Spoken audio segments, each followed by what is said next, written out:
Okay, you guys, so if you're barely tuning in, this is part 3 of a little love series that I put together. The 3 top rituals that I get requested to perform for people or with people are love, prosperity, and protection. And so, either way, I wanted to break this up because I want to be able to focus in on certain things. There's so many levels to love, and of course, love starts with self. So, of course, these are ideas that I'm throwing out there to help you find love within yourself, for it to then grow outwardly, for you to have reflections of yourself return back to you. And this is how you find your soulmate, right? Your soulmate is an extended self or version of yourself.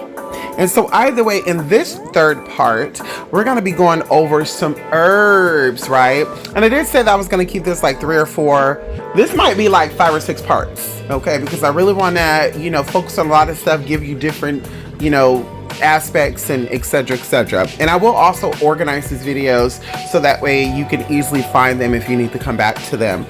And so, either way, going into herbs, a lot of people are not a fan of using herbs when it comes to doing magical workings. But trust when I tell you this, that magic is a part of the transformation of using or manipulation of using earth energy. And of course, water, fire, air, these are all elements too, but we're dealing with the plane, right? The plane that we're currently on is Earth, known as the planet, right? Plane with the T end is terraform. That's why they'll say Mars, Jupiter, Venus, etc. These are planet, or these are terraform planes, right? Solid forms. And so, by the way, going into herbs, these are just examples of herbs that you can use to make your love work more powerful or to enhance it. For attraction, you would use agrimony, as well as iris moss. You can use catnip, coriander, orris root, orange juniper, as well as Damiana. Okay, going into beauty, let's say you want your partner to see more of the beautiful side aspects of yourself, right? Maybe the person's not interested in looks. Maybe you're trying to use your looks to manipulate someone into spoiling you, taking care of you. Herbs you would use to be ginseng, rosemary, and yerba santa, right? Going into communications, if you want them to communicate clearer to you, you're going to use deer's tongue and or calamus root, right? These are commanding. Going into dominating, right? If you wanted to dominate the situation, let's say you are the man of the relationship and the woman is coming across a little too domineering, she's trying to dominate you, you're going to use herbs like angelica root, calamus root, cedar, licorice root, mullein, as well as tobacco, right? Going into breaking up, and of course, falling out of love. Maybe you trauma bond with someone, right? Maybe you got into a relationship with someone when you were going through your worst aspect of yourself. The herbs that you would use or items you use would be black walnut or pistachio.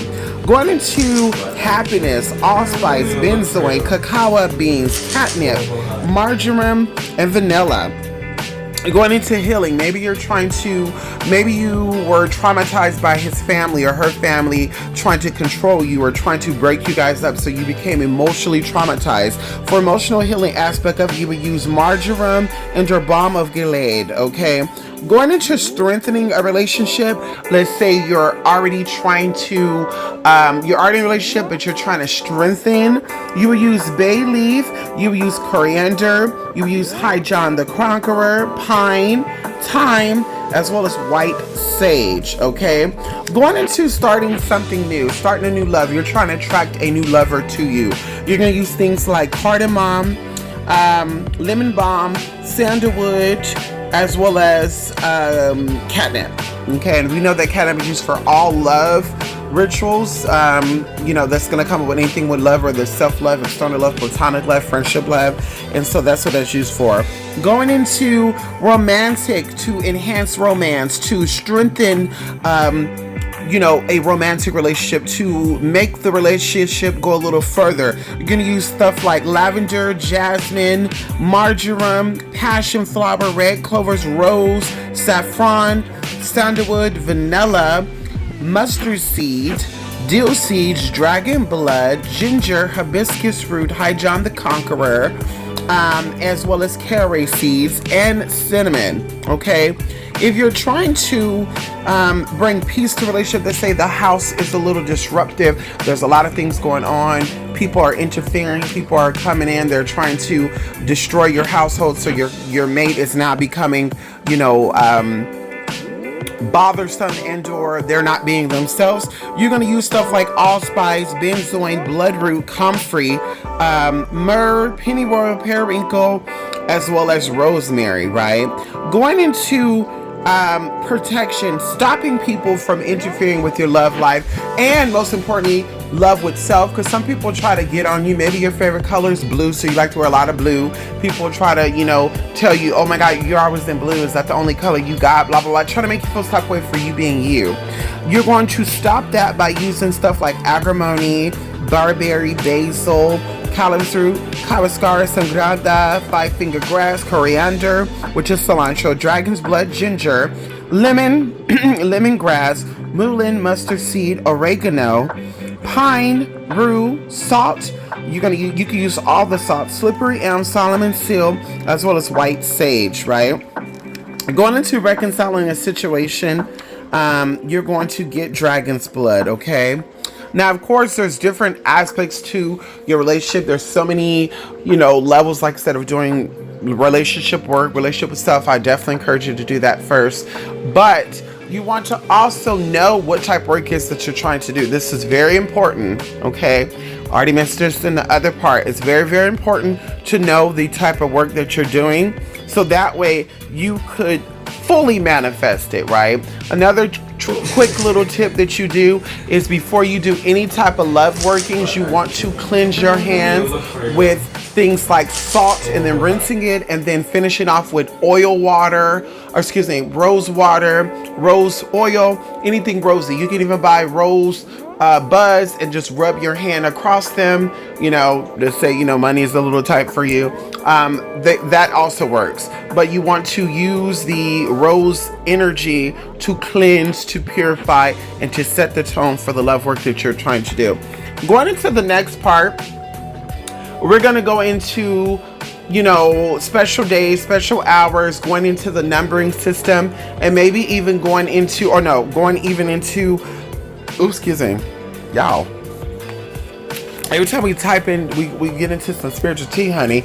There be some TT Anyway, so going into the next part, like I said, we're going to finish it up with even a little secret, right? I kind of went into it in the last part, but we're going to go into a little secret of ideas of extending and to bringing the attraction to you.